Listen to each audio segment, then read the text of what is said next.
It is the Fantasy Golf Degenerate podcast for this week's Arnold Palmer Invitational, presented to you by whatever it's presented by. And as always, Kenny Kim, my phenomenal co-host, is with me. What's cooking, Kenny? Byron, what's up, brother?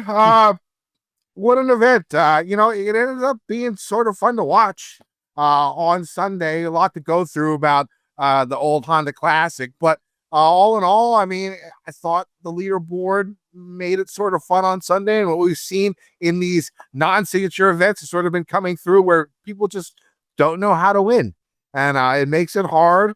It makes Sundays a lot of fun to watch. And Joe Highsmith just came out of there from nowhere, 7 strokes back to start the day to do his thing. That birdie on 17 was sick. He just did his thing. And if you look at all the other guys on the top of the leaderboard going into Sunday, not many people did well. So that's something to just keep in mind, I guess, because it's something we're going to see in these type of events. It's hard to win on the PGA Tour. It is very hard to win, Kenny. I was thinking about that earlier. And sometimes if you go out a couple groups ahead, you didn't even know that he only figured out that he was going to win the tournament on 17, 18.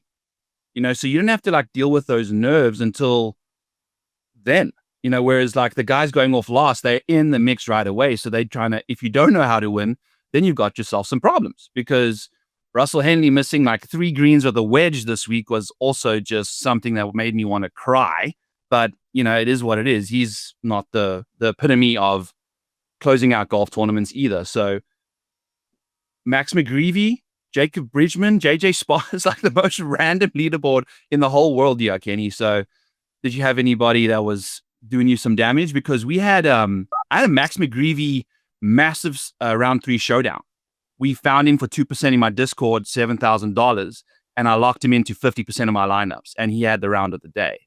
So we were just all the stars aligned, and he was fantastic. And then he finished T4 again. So he's someone to look out for.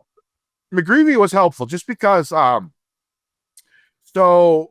I made one live bet Sunday morning, and it was McGreevy 50-1 with 4 places. So I basically got skunked at DFS and gambling and betting, except for that live bet. That bet hit, it chopped, but it got me about a third of my money back from the betting. So at least I got something back, and I another each way on the belt. That's 7 for the year. Still only 1 outright. DFS was not great. If Glover made the cut, I would have easily cashed. I think I missed cashing by about 18 points in my cash lineup. So Glover makes the cut more than likely. I get that done. It was a tough watching that cut go on Friday, go to 5. But I guess the big topic was the course itself. Lots of people talking about it. It's not my Honda. I get it. I understand. But on Wednesday night, I could see that the conditions were not what we normally see at this event. And on Wednesday night, I said, we are going to see record-breaking low scores.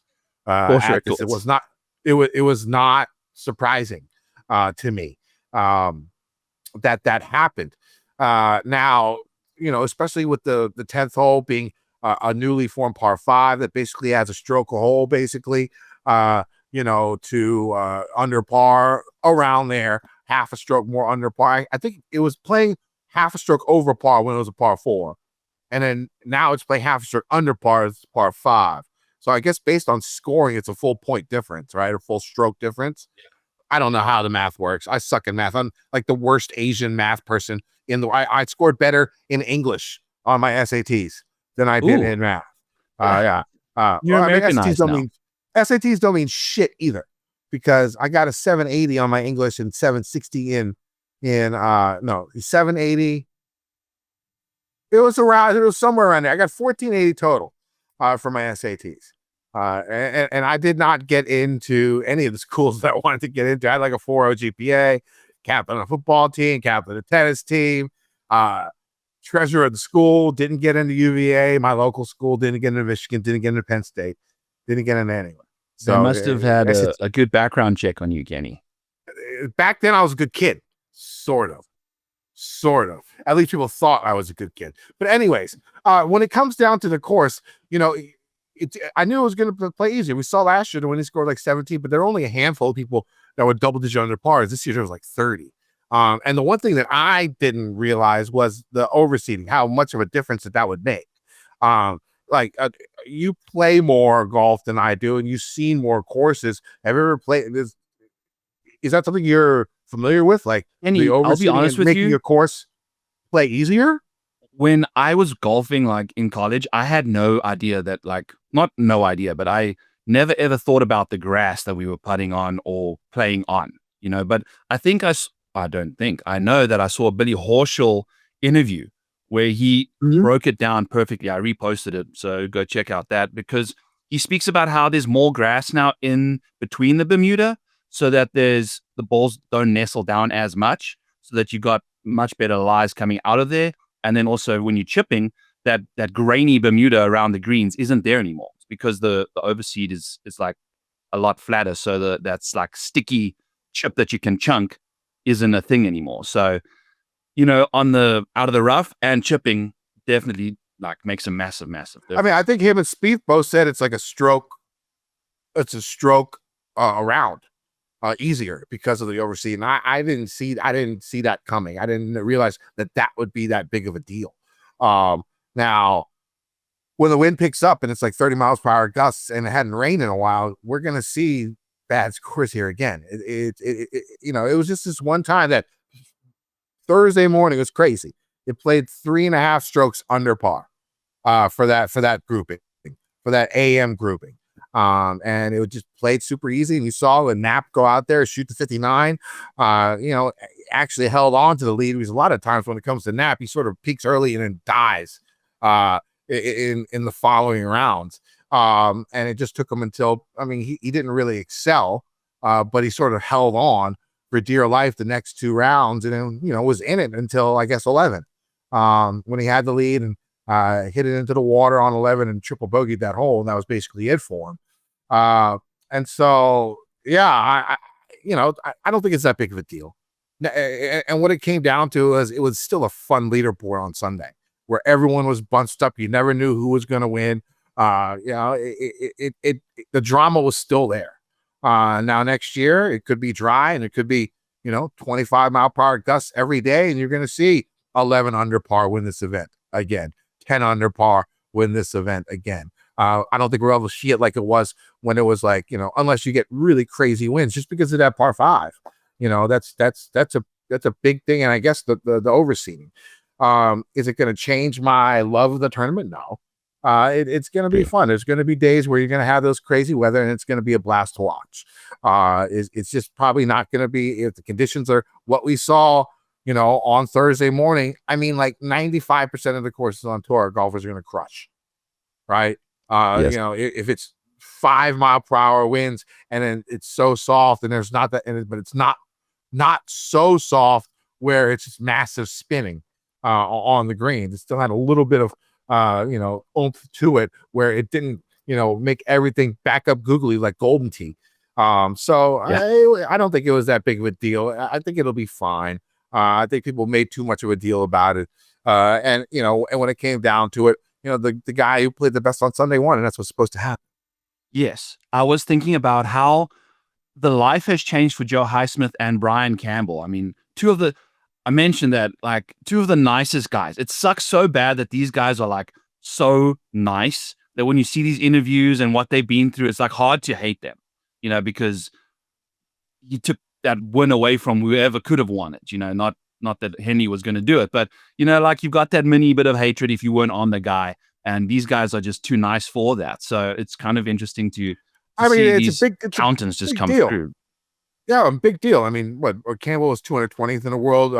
This guy Highsmith was 170th in the world. I mean, it's a big day for them. They get their car, they get to get their Masters. It's a good story. And I had fun watching it. I had no problem. Now, granted, it wasn't on my main TV. But I mean, I was still watching. I've been rewatching Yellowstone, so I was going through all that this past weekend. But yeah, it is what it is. And none of my guys really did very well. Like I said, I sort of got skunked at DFS. I had Berger. Hopefully, could have gotten a place, but he just shit the bed at the end of the day. So not that great week for me. I know you got heartbroken again, right? Yeah, I had 8 units on the line based off of one place. Like I had Russell Henley top 5, he finished 6th. Max Griesemann top 10, he finished 11th, and Bezzy top 40, and he finished 42nd. If you just switch those 3 around, it's just I have my first profitable week of the year, and it didn't work out. So it is what it is. But it looks like it's close. I mean, this is pretty fucking that's close. the thing. That's the thing. It's not like these bets I mean, are you're just like complete right atrocious. there, right? Yeah. Yeah, it's a bit of And then variance. Henley So, should have probably won the event too. You know, dude. Yeah. So at this point, it's just going to keep, plugging along. We're not going to harp on about that much. But speaking about like not doing well and things like that, Jordan Spieth, Ricky Fowler, not getting an invitation to the Arnold Palmer Invitational. And I think, Kenny, a lot of people in outrage, and they're like, well, I would rather watch Jordan Spieth play this tournament than Rafael Campos. And I'm like, well, you realize that Jordan Spieth wouldn't have been playing the Cognizant if he got into next week. That's the whole point about this meritocracy system, is making sure that the good stars that aren't playing the base golf land up playing these shitty tournaments like the Cognizant to get into the big events. Like just handing out these invitations these exemptions, like it's not gonna help bring these stars. Like Jordan Spieth and Ricky Fowler in the Cognizant is a massive fish in a small pond. Then you take those two and you put them in the same field as a Scotty Scheffler, Rory McIlroy, Xander Schauffele. Those are all big other fish too. Like their importance to the tournament is so much less given the context of who's around them. And I think, that was a great decision for the people not to invite them this week. I get why people are pissed. I mean, come on, Rafael Campos or Jordan Spieth. It's not like Campos is earning his way in there. That's not what he's doing. He wrote some letter saying he wants to be in the event so badly. And they're like, okay, we'll put you in the event. I mean, like, okay, I could get why people are angry about that, because Spieth has been playing well. A couple of top 10s in his past few events. He has been playing better. And, when you are playing better, you should get rewarded into these events, is what most people want in this situation. So I get that. But what your stance is correct. I like the way you're thinking about it. And also just keep playing better. I mean, you keep playing better and you don't have to worry about it, is what it comes down to. You're not going to get spoon-fed and handed these exemptions anymore. And that's fine. Personally, I probably would have liked to see Spieth in the event because he's playing well. And I think he brings eyes to the game and he's good for golf. But you wouldn't have seen him this week, though, Kenny. That's the thing. Yeah, you would have, because the sponsors exemptions didn't go until he absolutely knew, because Campos knew beforehand. Like, Spieth was a late invite. Okay, so I didn't know that. Late entry into this tournament, because I think he was sitting on his laurels waiting to get invited, and it never happened. So then he had to play the cog. Okay, well, he's playing Valspar too. So I mean, he's already committed to that, and he's playing in the Players, of course, in a couple of weeks. But I could see why people are pissed, because Campos over Spieth, that doesn't make any sense to me. But I mean, play your way through. Just get better and keep playing well. And Jordan's hopefully on his way to doing that and getting back to these events and being where he should be. Exactly. I mean, the swing fives, the next 10s, whatever those all are, Knapp had a putt on the final hole to get into the API, and he missed it. So, like, it's there for you. You just got to finish high up there and get your stuff together. So it's interesting to see. But, another no-name Joe Highsmith lands up winning the Cognizant Invitational. So yeah, we got the couple of other crazy things happened this past week, and we got the guy who was in Sons of Anarchy Australia won on the Asian Tour. I don't know if you heard the guy who won on the Asian Tour. I forget his name.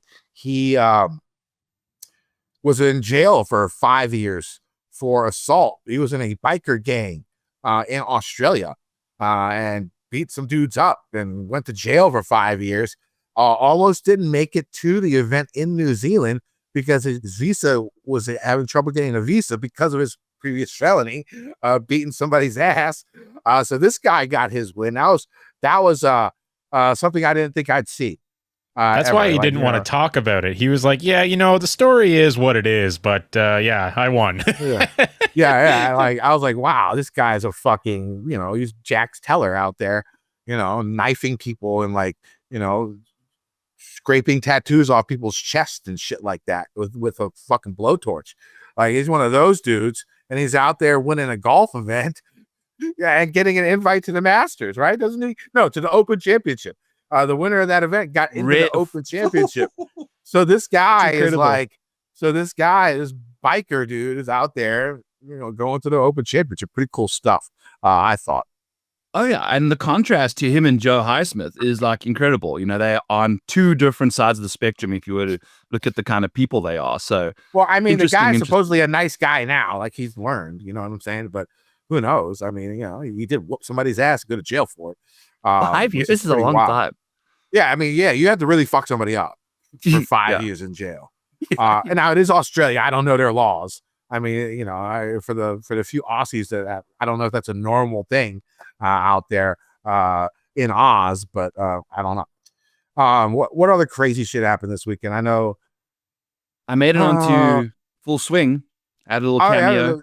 Had a little cameo on Full Swing. I thought Full Swing was great this season. I thought it was the best it was out of the 3 seasons, just because I like the superstars that they focused on: Rory, Bryson, and Scheffler. Those are correct. No more JTs, no more Spieth, no more those boring ass dudes who clogged up seasons 1 and 2. And then they have these really touching stories about guys you didn't really know very well, like Thigala, Keegan, Gary Woodland, his story. I thought it was really well done. I enjoyed it. It was funny. Chad Mumm is who's the executive producer of the show. I guess he follows me. He watches our show on occasion. He said that the original premise of Full Swing was just the Ryder Cup. They would do it like a 24/7 style documentary, on HBO, just about the Ryder Cup, and that's how this was first pitched to the PGA Tour and their commissioner back in the day. I guess it was still Monahan. It was still Monahan when they pitched it,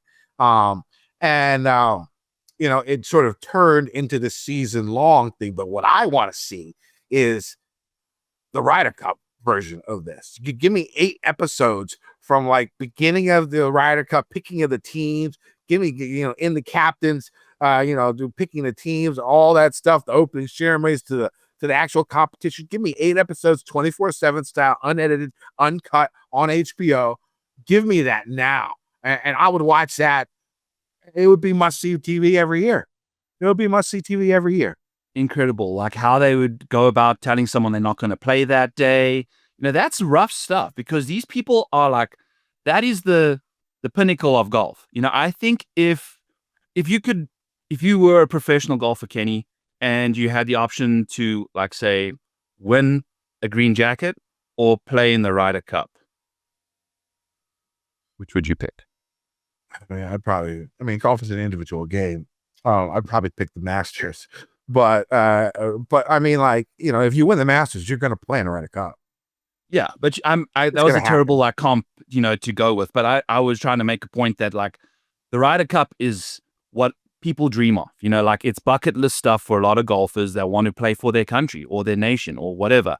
And it's really, really cool to Rory was freaking crying on the interview afterwards. It's an emotionally charged thing. I think it would be great. So definitely think we can get into that with the future. I think, once these floodgates open up, Kenny, we might see more 24/7 type stuff. It probably has to start with Joel Damon, but then we go. Yeah, it makes sense. I mean, they're already sort of doing it, with interviewing people in the middle of the rounds. You get a lot more online presence for golfers nowadays, doing their own content like Bryson and stuff like that. So it's coming. It's definitely going in that direction. And we see the YouTube, people out there doing their content creation for, golf and instruction and playing. They're getting popular. It's the way everything's shifting nowadays. That's definitely the facts. Yeah. And speaking of shifting, Kenny, we shifted gears again last week with our views on the show. We really appreciate you guys. I mean, for the freaking Mexico Open, we had a year best. And then for the Cognizant, we doubled up on the freaking Mexico. So we had another exceptional week for the views there for us on YouTube there. So we really appreciate every single one of you that watches this show. Kenny, tell the people how they can get a free month in the Discord. All right, so yeah, so make sure you go to our YouTube channel. Go to our YouTube comments page. Pick the winner every week, and then if you are correct, the first person correct, you'll get a free month of Byron's Discord. Byron's got all that cool information, all the models. Some you're going to see more on this show. We're going to be adding more of Byron's stuff, his models, his screenshots and stuff from his Discord. We'll be adding it a little bit onto the pod, onto this show, just so you can get a glimpse of it and see some certain information. That'd be cool. And then of course you can get all of that, plus his bets, plus his showdown, plus his projections, all that good stuff over on Byron's Patreon. This past week, of course, no winner again. No winner for back-to-back weeks. No one picked Joe Highsmith, so we're not giving away anything yet. But I'm sure someone will pick one this week. I can almost guarantee that. I hope so, Kenny, because it has to be a big name that wins this week, because I want a big name this week. So we'll see what happens with that. So you want to get into the course preview, figure our stuff out, and then go from there? Yeah, let's go ahead and talk about this. Let's talk about this event. So PGA Tour, it's Orlando, Florida this week for the Arnold Palmer Invitational at Bay Hill Club and Lodge. This is a signature event with about 82 golfers, and the cut being top 50 in ties. We missed that at the Genesis a couple weeks ago, talking about that, but we're not going to forget it this time. Now, when you look back at these events, I mean, Genesis this past year and last year, they were sort of close to a regular full field event with 6 of 6 making the cut. It was like, I think last year, it was like 15% or 18%. Over this at the Genesis, and I think it was something like that last year. Now, I think a couple of these events, there have been times where it's been, like 40 or something like that, but you're going to get that. But, you still got to think about the cut, especially I think last year was only top 7. It was only 70 people in the field. I think there's 80, I think. It's either 82 or 72 in this field. I'm not completely sure. Is it 72? Okay, so it's similar to last year.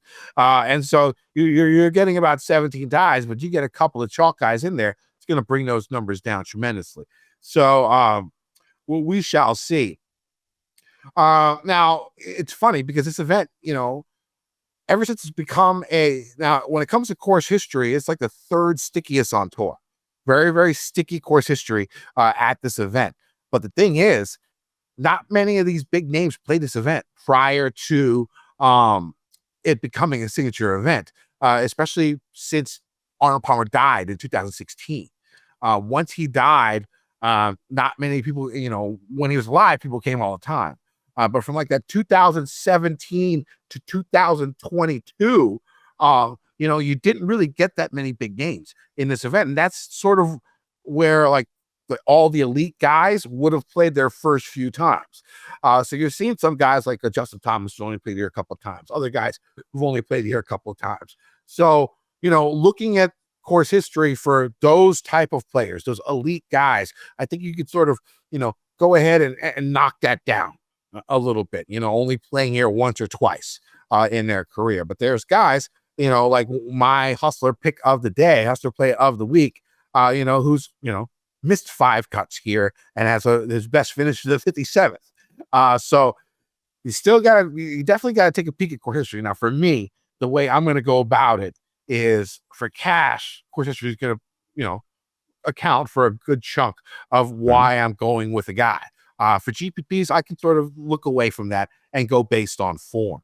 Now, Euros and Aussies have tended to dominate the winner's circle here. The only Americans to have won this event since 2016, Tiger, Scheffler, Bryson, Every, and Kitayama. Right? Those are the only Americans. What a list of names. Those are the only Americans that have ever won this event since 2006. Now, granted, Tiger was like 27 times, and granted, at Every had you. Bryson, Scheffler was twice, and granted, the last 2 years when it was an elevated event were Americans. So again, something that you can see and maybe other people will talk about, but I don't think I'm going to look too much into that again for this week, just because, like I said before, a lot of these top Americans, a lot of these elite players, they hadn't played this event prior to 2023. Weather, always extremely important at this course. We've seen winning scores range from -4 to -18 the last few years. Really big difference, right? Yeah. So, I think the year Scotty won, he was minus 18. Wyndham was the only, Scotty won a couple years ago. Wyndham was the only person that was under par. I think it was last year.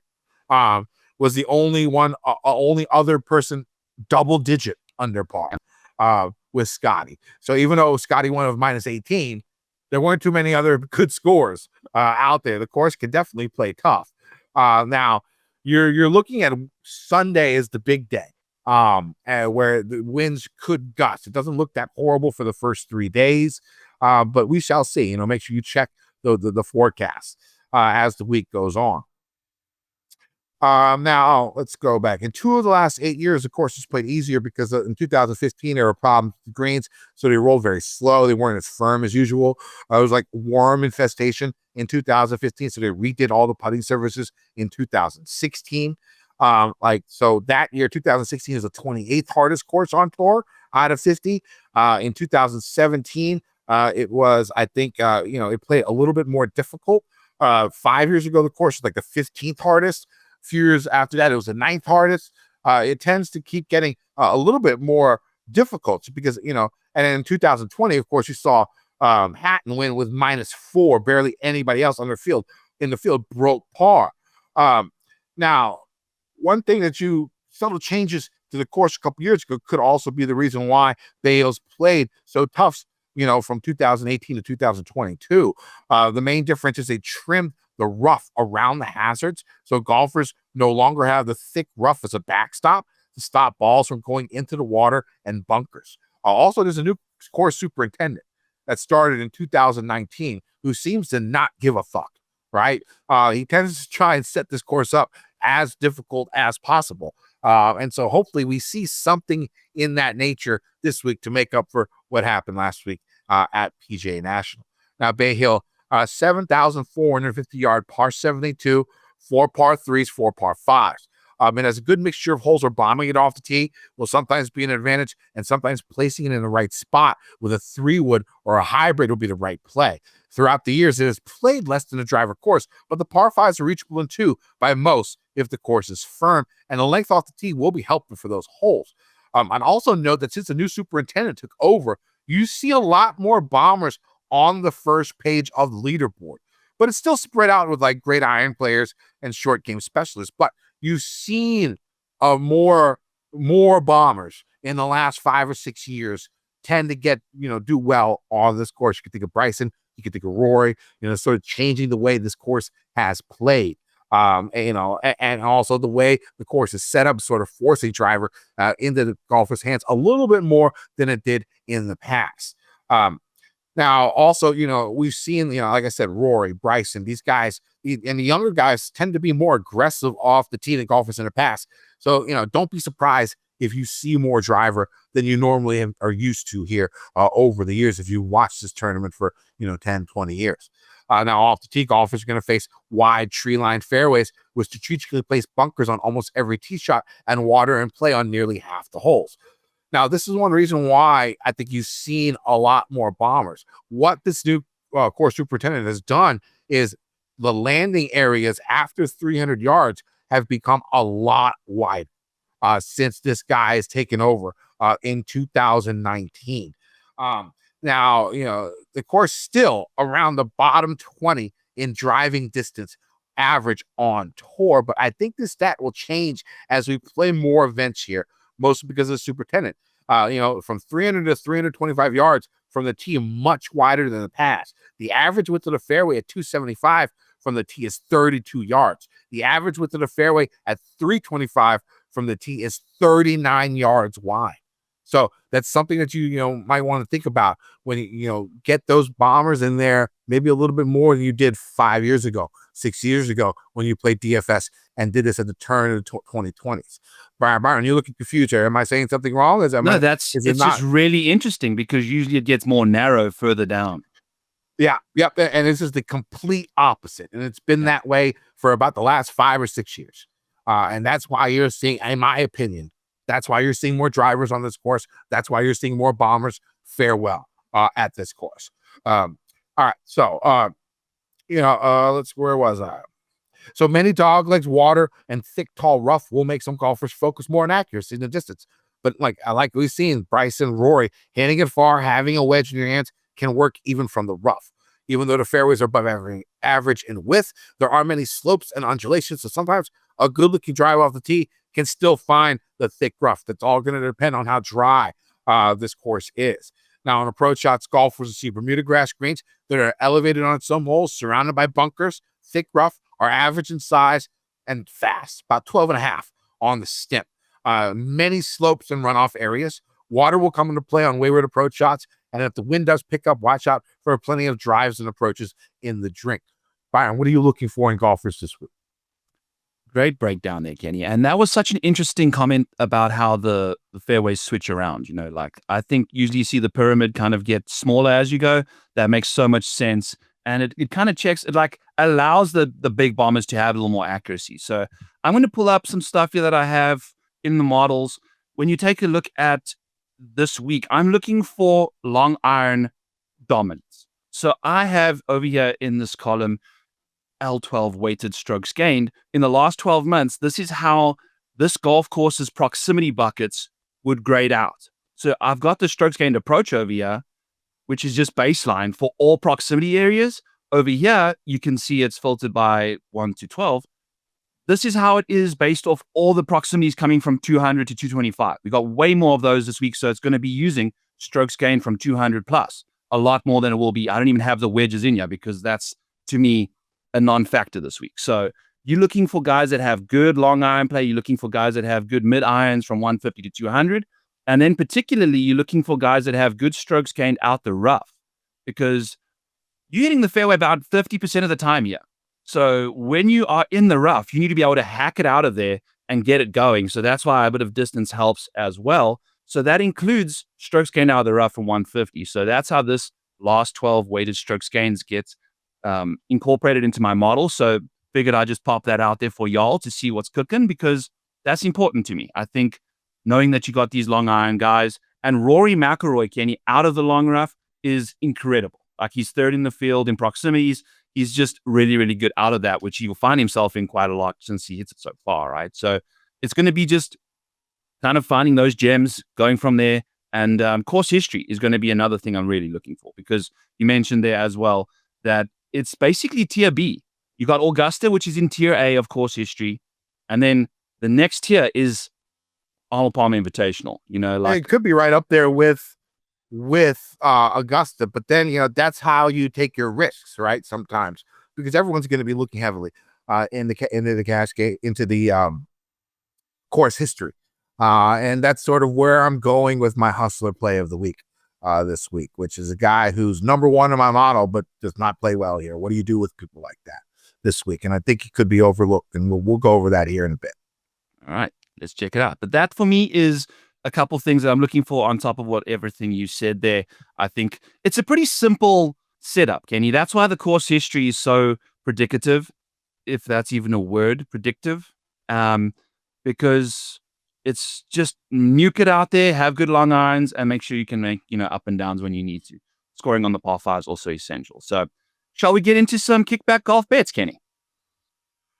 Yeah, definitely. Let's do it, baby. I think I want to start off with my placement tool, because we're still waiting on a better... Let's go ahead and talk about our sponsor. If we're talking about kickback golf, go to kickbackgolf.com. Go use promo code FGD15. Get yourself 50% all their cool merchandise. You can probably see it on the screen here. All the jerseys with golfers' names on them, basketball jerseys, baseball jerseys, from their alma mater, from their country, from the, all that cool stuff. So make sure you go check it out. Go to kickbackgolf.com. Use promo code FGD15.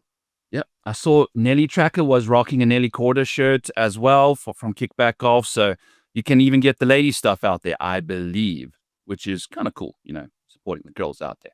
Alrighty, so as always, not as always, going forward, this is the new segment we're going to be doing for the top 5 bets on the board.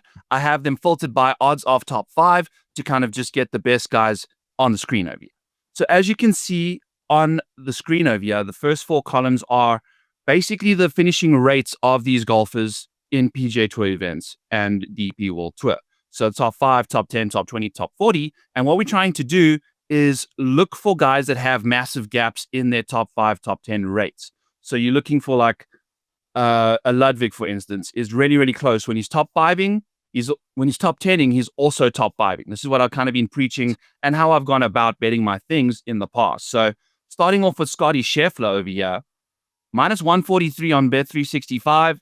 That implies a 59% probability, but he only finishes inside the top 5 about half the time, 50%. But this is Bay Hill. So you got to take into account a little bit of course history going on. So if you're looking to do that, I would probably still bet the Scotty Scheffler minus 140 over there for a top 5, even though the top 10 is being suggested by the tool, because we're getting Scotty Scheffler a lot closer to that implied probability when it comes to his own finishing positions. Now, the thing with Scotty, Kenny, this week, I don't know if he's A+ yet. He's still trying to knock off some rust. That hand injury definitely inhibited him a lot. So I don't know how much I want to be investing in Scotty this week. So length minus 300 is quite a lot for a guy that you're not entirely sure if he's got his A game. Now, Rory McIlroy, on the other hand, has been scintillating in the top 5 market. So he's been doing that 55% of the time, a lot, basically the same as his top 10 rates, which is incredible. So basically, whenever he's inside the top 10, he's inside the top 5, according to my stats over here. So when that happens, you're getting a massive top 5 edge. He's second in my model for upside. He's, doing it a routine amount. So you can go to Rory at plus 162, which is a 38% implied probability, but he's doing it 55% of the time. So you can absolutely go to Rory McIlroy in that department. That's where I would go with him. Lindeque in the same situation, Kenny. Lindeque hasn't finished inside the top 24 at this golf course yet. He's played here twice, and the same with Xander. Would you believe that? Xander and Lindeque and Tony Finau have not finished better than 24th at this golf course. It just doesn't make sense to me. So if you think that's going to continue, I would also avoid the shorter odds for Lindeque. You don't want to invest as much in him with the top 10, which is going to basically be even money. You can lay a little less for a top 5, which he also, like I mentioned at the beginning of the segment, when he's top 10ing, he's basically top 5ing. So you want to catch him doing that. Xander Schauffele, my go-to bet on him last year until the very end when we were betting on a guy with a broken ribs, essentially, is a top 10 bet. He is just inside the top 10 routinely, religiously, and just like a goddamn rash, he's inside the top 10 every single week. So if you're looking at his last 12 months, 67% of the time, 2 out of every 3, he's inside the top 10. Plus 275 is telling us, plus 130 is telling us it's a 43% implied probability. So you can see the massive difference in rates over here. Now, I know he's coming back from injury. Maybe that's helping the odds get a little better. But you can just see that he's going to overachieve in this market every single time.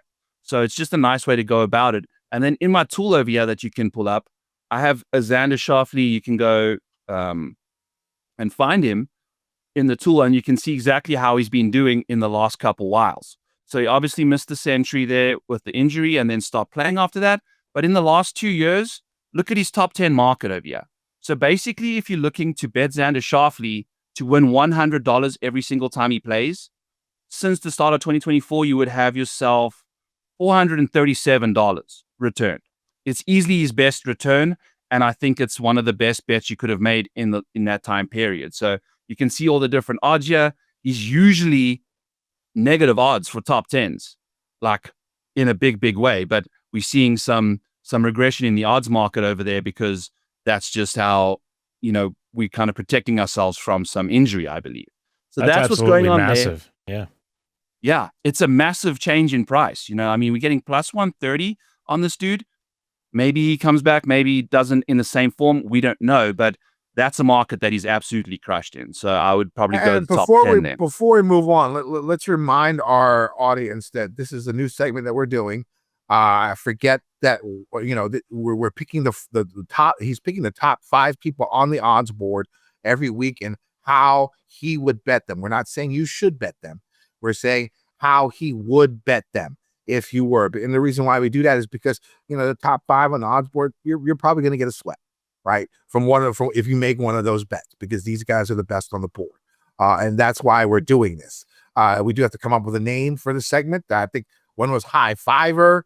So another one, there were a couple of other. I got 5 on it.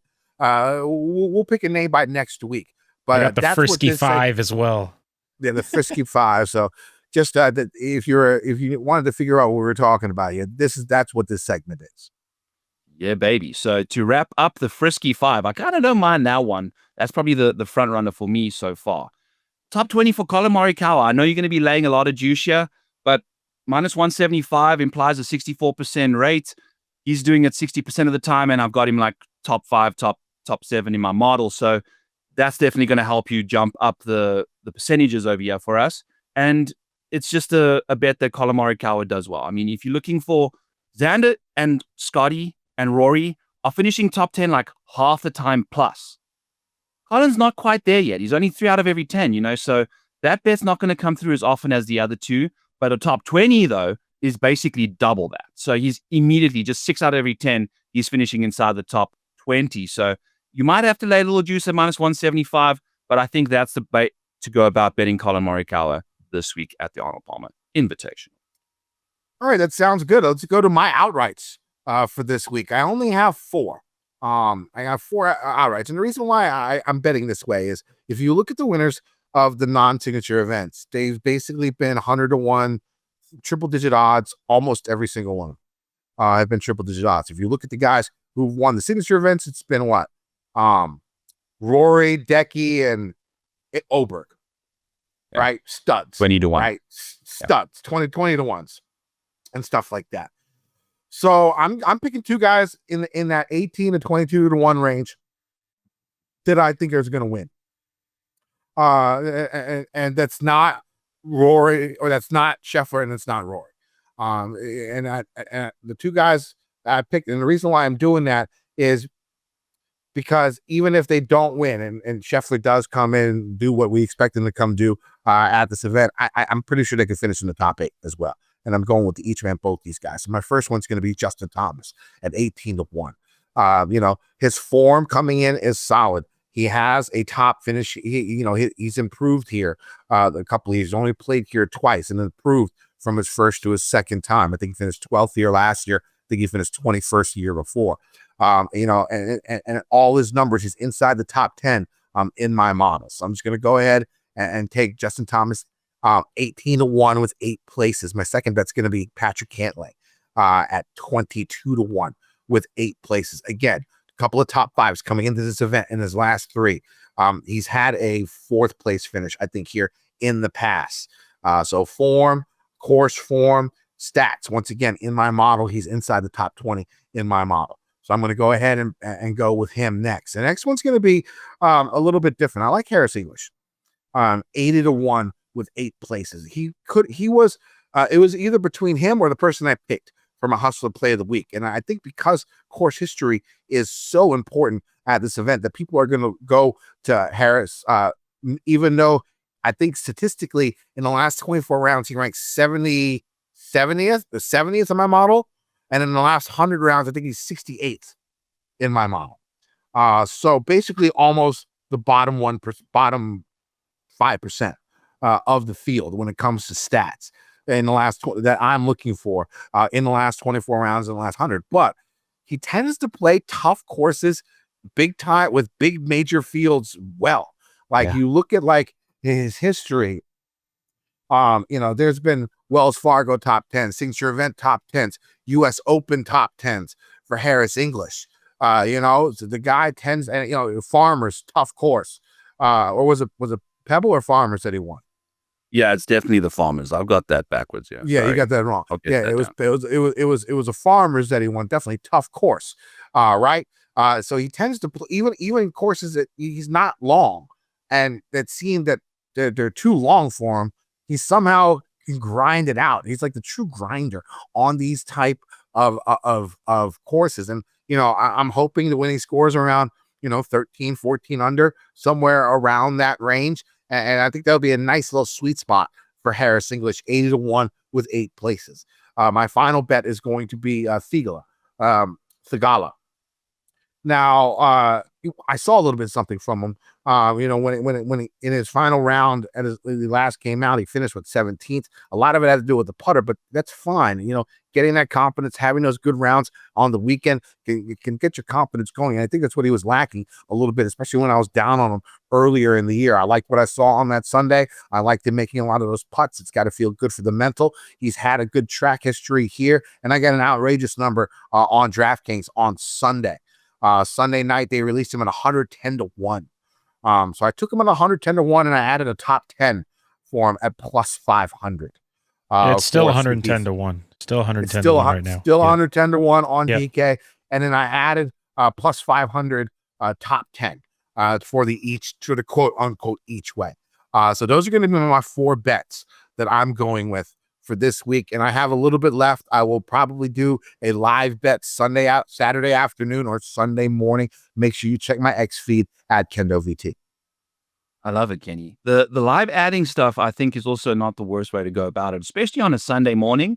You can find a guy that's pretty close to the top of the board that's showing some form that might just, pull a Joe Highsmith kind of thing. So yeah, McGreevy hooked it up for me last week. I mean, I would have won nothing without him. Yeah. And I think you've mentioned before, Kenny, you're kind of leaning into the ball striking stats, making sure that like guys that typically putt well that haven't so far, that are good ball strikers during the tournament, that's kind of like your blueprint to going to a live ad for the most part. So what we do in Showdown as well. I only have one outright, Kenny. And I'm going with Rory. I'm going back. He's hurt me once. I mean, the course history is phenomenal. The course fit is still phenomenal. Like I mentioned, he's so good out the rough. When it comes to just getting it out the rough from 150 and out, he's top 5 in this field. He's number 1 in distance off the tee. We're going to have some fun seeing Aldrich and Rory in the same tournament this week, which who knows who's going to be driving it the furthest, but between the two of them, it's going to be Nuke City. I know that the putting let him down big time at the Genesis. Now, that was after 6 really, really good rounds putting. So has the putting completely left him, or does he bounce back again at a course that he's found success at in the past? So he could also, at this kind of venue, if it's playing really, really tough, he could ball strike this place to death, lose a quarter of a stroke putting over the week, and still win this thing because he's just that good off the tee and with the irons. I mean, he's cutting the shortcuts on some of these par 4s and driving the greens like 370, just going straight over the houses. So he's got an angle of attack at this golf course, like you mentioned, with that really, really big area to aim at further down compared to 275. I think that's the way to go. And that's with 5 places each way, split it by a quarter. So you take that 850, divide that by 4, you're getting a top 5 on Rory at like 210 to like plus 210, where the market's plus 160. So you're getting a big change in price over there. You always get that with each ways. That's why I bet each ways. Yeah. And that's why I bet each ways. I think so. And it's something that you have to do. If you're going to be placing that outright, find a top 5 market that you can get into as well. Because I freaking had Russell Henley, Kenny, for first round leader last week, and I never put a top 5 on him. And he gets beat by the guy that breaks 60. So finished second. So it was a fun time. So make sure that you're religiously putting those top 5s out there, even though it feels like gross putting a plus 650 top 5 on Russell Henley to win the first round. Don't be like me. Do good stuff. And that's it for me. I think I'm going to just take it a little easy this week, Kenny. I'm going to really pick and choose my spots. I'm not going to be placing a ton of bets this week. I'm going to be like trying to find 1 or 2 that I really, really fancy and go with that. I'm hemorrhaging units right now. So I'm going to just take an account here, take some stock, and find some of my favorite plays and go after those ones. Hopefully we can kind of just get on the board with 1 or 2 big hits early on this week. All right, so let's get to these tiers for this week. We got this 10K and up range. We got 3 people. We got Xander all the way up to Scheffler. I'm guessing you're going Rory. I'm not playing. Now, here's the thing. When it comes to strategy here for this week, like Rory seems like it's the right play because you could go Rory Oberg pretty easy and then go, you not really even have to go into the 6K, right? Now, if you do Scheffler Oberg, right, you're going to probably have to have 2 guys in the 6K range. But you can also go Ober, Cantlay, JT, and you probably only have to go one guy in the 6K range. And the studs are gonna go up on this course. We've seen it in these elevated events. There's going to be a couple of those guys that come out of nowhere. It's going to happen. It's a golf tournament, but you're going to see studs that are going to be on top of this leaderboard. So how you go about your train of thought when you make your lineups in that way, that roster construction, is really important. And I think I don't know if Rory's going to be as popular. Like, what do you think? I mean, I think he should be because of his price, but I think people are still going to go pay up for Scheffler. Yeah, I mean, the course issue. I mean, he came in third at the Genesis. He gained strokes in every single strokes gain category for that week. His last time out. I don't think he's rusty. I think he's fine. He looked rusty and still gained all those strokes, though. Yeah. Like, mm-hmm. Well, I mean, and that's the thing. So you're going to go Rory. No one's going to play Xander, right? Because of the injury. He's playing TGL tomorrow. So supposedly, he's playing on Tuesday. Either today or tomorrow. He's playing. I don't know when they're playing, but I heard rumors that he might be playing TGL. So he must be okay. I mean, that's got to be, I guess, the pivot, right? If you're going to go, because everyone's going to go to Rory, Scheffler, and Oberg. You got to think Xander's going to be 10-12% owned, maybe something like that.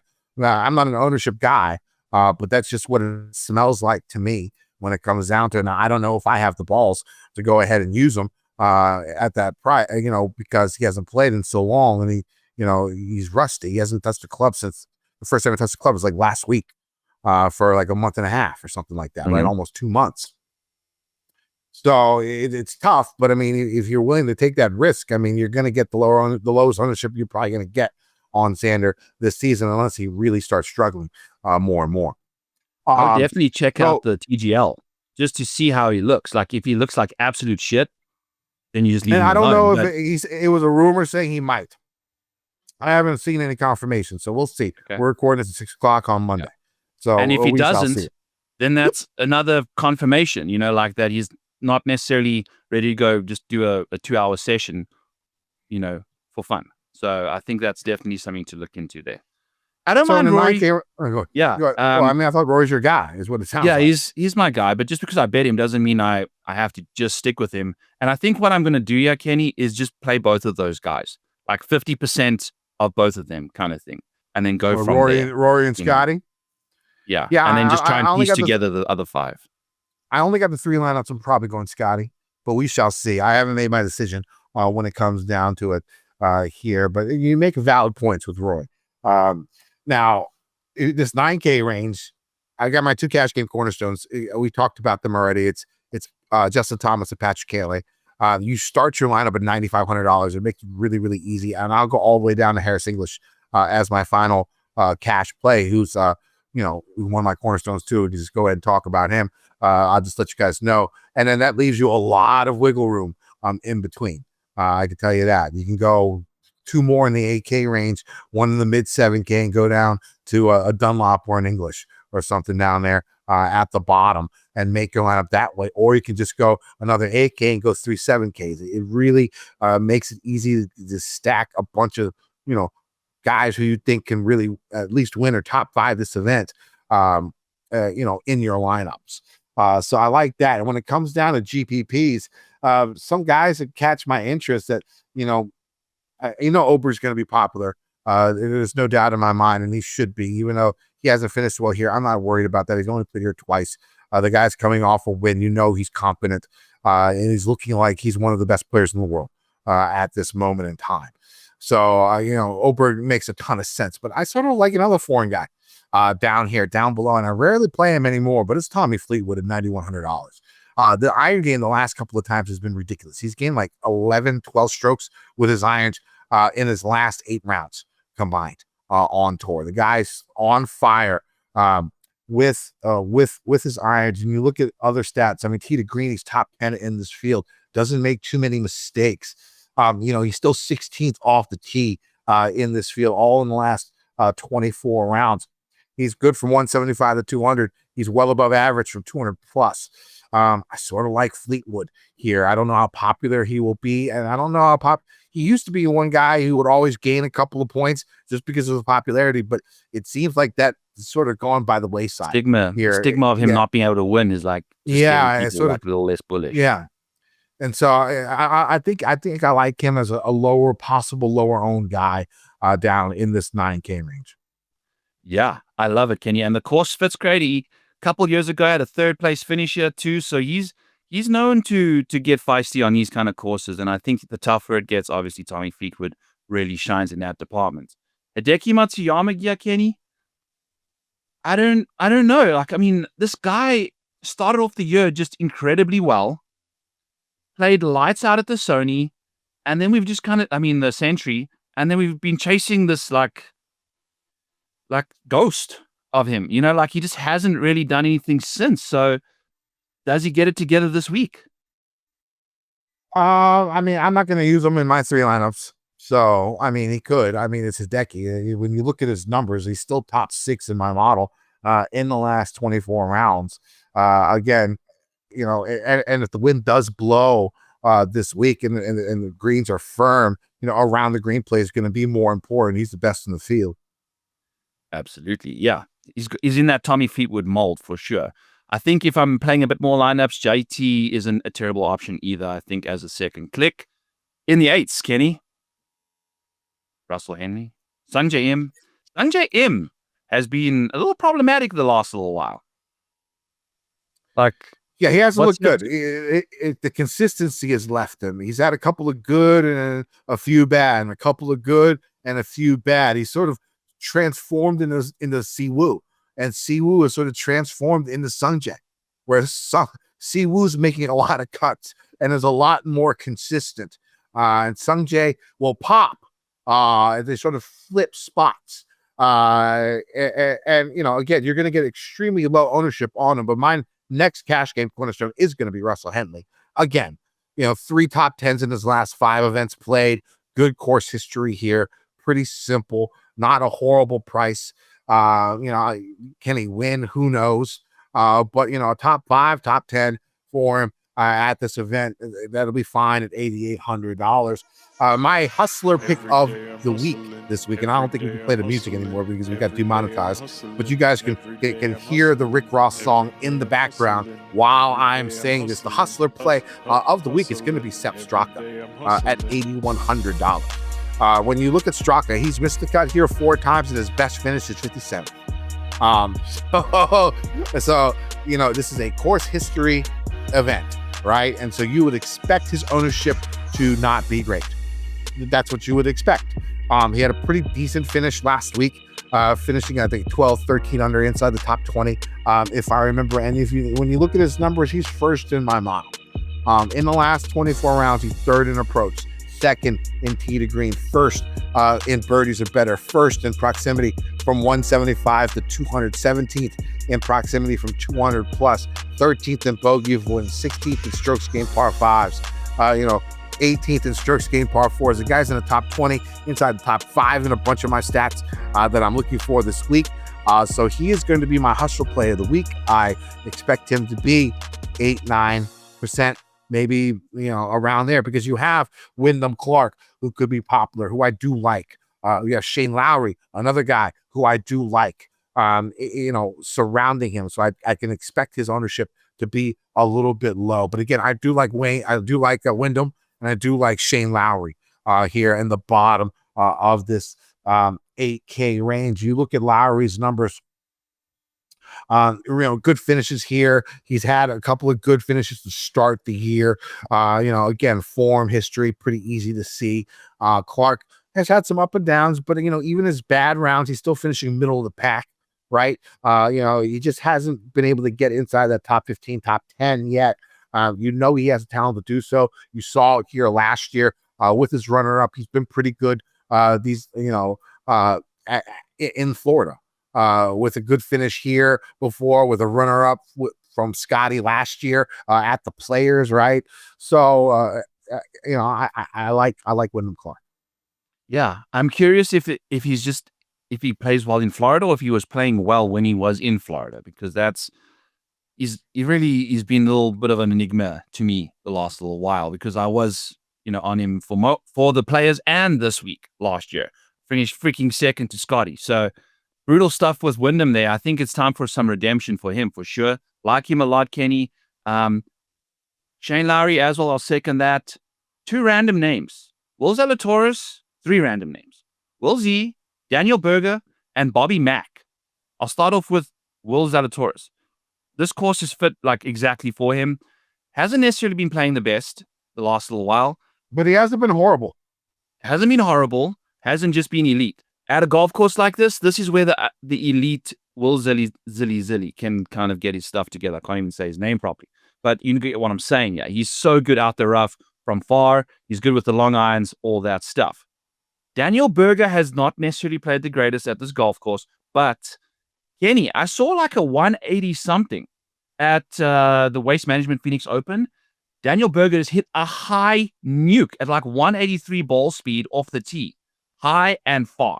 And we've known Berger for like a 170 ball speed, piercing bullet down the fairway. I think he's got a next gear now for this golf course, which he's going to need.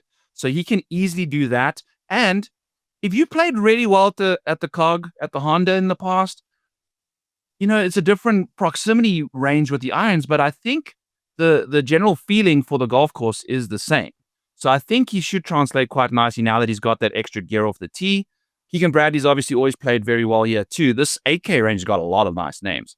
I kind of fancy this a lot. So Bobby Mack, ball striking it well, tough conditions. I think he's kind of under the radar as well for the 8K range. Sevens, Kenny, where are we going? I like Corey Connors at $7,800. Again, another guy that I saw something from his last time out. He had a pretty good Sunday. Gain that confidence back, get some birdies down in the cup on a Sunday to make a decent run. He has some good finishes here in the past. So I do like Corey Connors. I don't expect him to be super popular this week. So I do like him. I'm going with Min Woo at 7,500 again. He could hit that driving iron like he did last week. Just to try, and he can hit his driver if he wants, and flight it to that 300 to 325 landing area where it's a little bit wider, right? I think you will see him do that, and then hopefully he's smart on some holes and gets that driving iron out. The thing is, he's sort of like been a more consistent Wyndham Clark, where he's just finishing in the top 20. Top 25 every single week. At some point in time, you got to expect him to break out, right? He's got the skill, he's got the talent. He's been playing sort of like this consistent, really, really good level. You just got to bring it up just one notch to get inside that top 10. And I think it's going to happen at some point in time.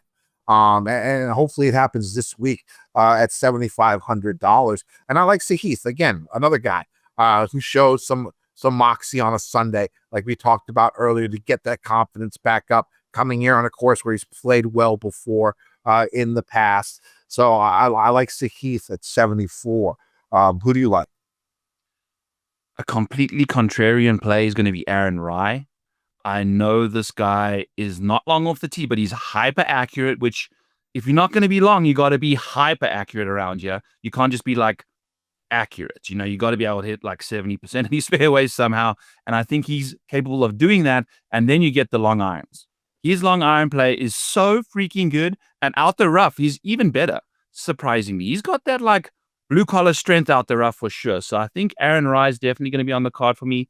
Adam Scott as well. Well, here's the thing about the short guys, just real quick. Last year, if you look, Russell Henley finished 4th, right? Brendan Todd finished 6th. Emiliano Grillo finished 8th. Putnam finished 8th. These aren't long guys, right? You could still do well. And I sort of like that Rai play a lot. I like that sneaky, really good finish last time out. We don't expect him to win, but at $7,300, you can get him out there. Top 15, top 10. I think it's doable for him. Yeah, absolutely. I think he's someone that just kind of grinds it out there. And again, the iron play is just super, super good for him. I like Adam Scott. a lot. I think he's got the distance off the tee. He's got solid iron play. And if he can get the putter working, we're looking good there. One thing I've noticed about these guys who are in these like meetings with like the players and stuff like that for combining live and stuff like that. It's like when they're really involved, I feel like it hurts their game. I don't have the numbers for it. I don't have, whatever, but it just feels like when they're involved in something like that and it's taking up a lot of their time, which obviously, now it seems like everything's picked up. It's ramped up since Trump said he's going to get this shit done.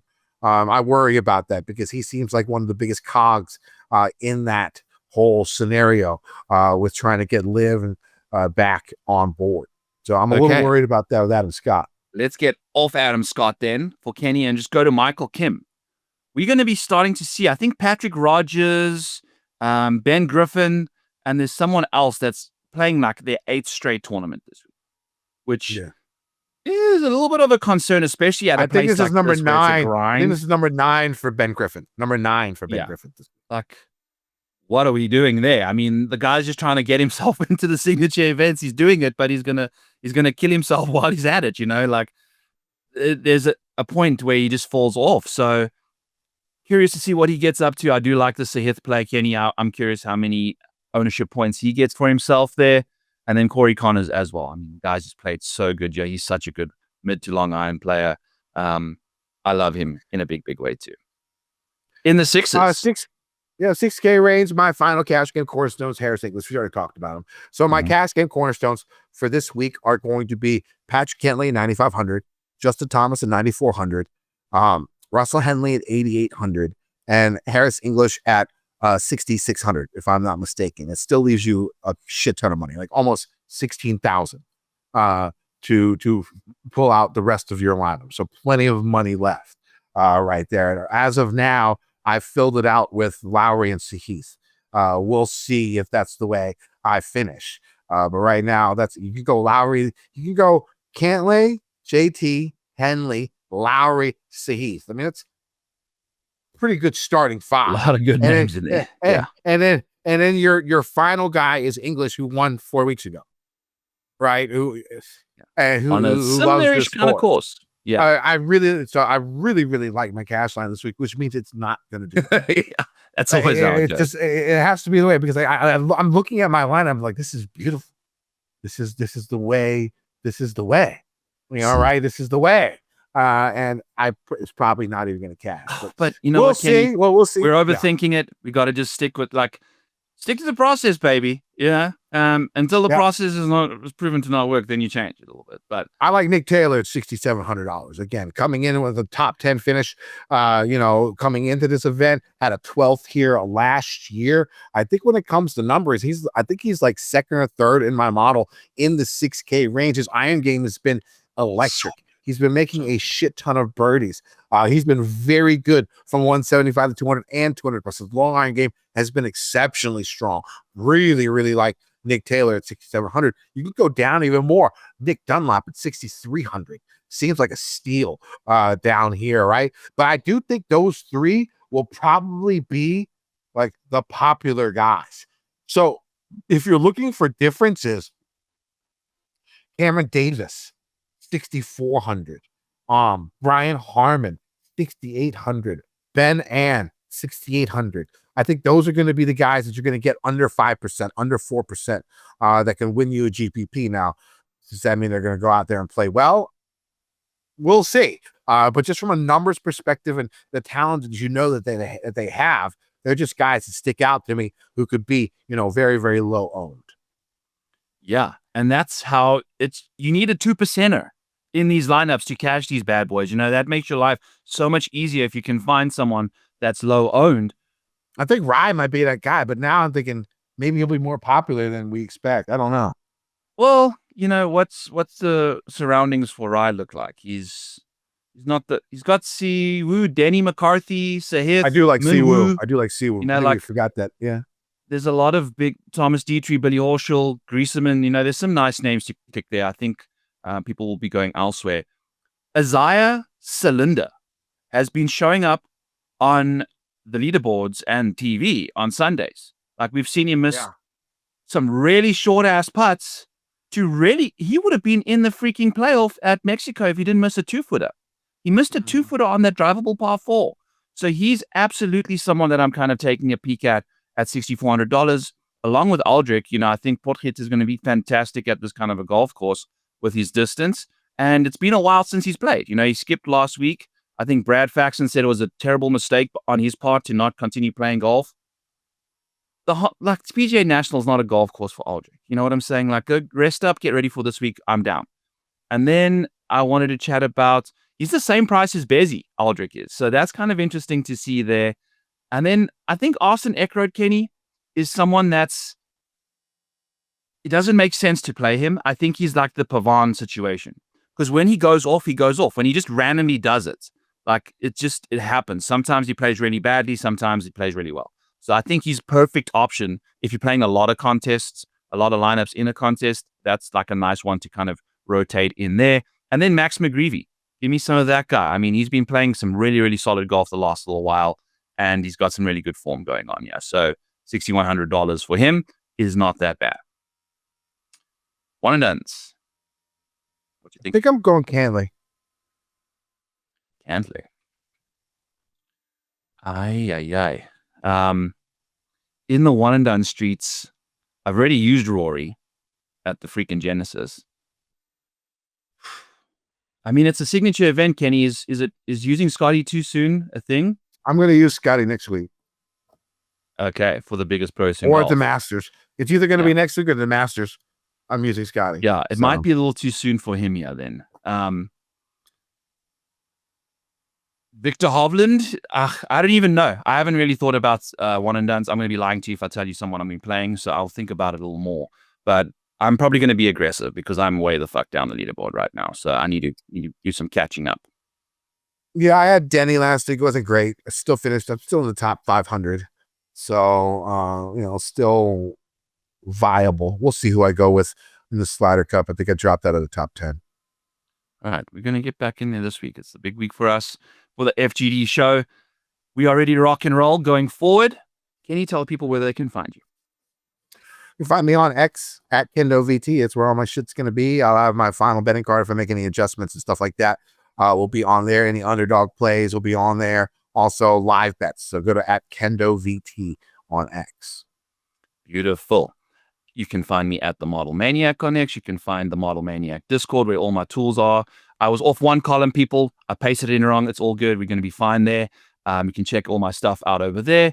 And I'll be doing my show back 9 bets on Mayo Media live at 7 Eastern tomorrow night. So we'll be doing some more of the same stuff over here, chatting about some deeper dive things, getting a little more nerdy there. So we'll see you guys then. As always, go check out Kickback Golf for 15% off. Use code FGD15. And we'll see you for the players next week. Should be a fun week. Let's win some motherfucking money. Degen Nation. I've been getting dirty money, Jordan Belfort. Stacking penny stocks while I'm flipping these birds. Sipping on Ciroc, trip 'em up.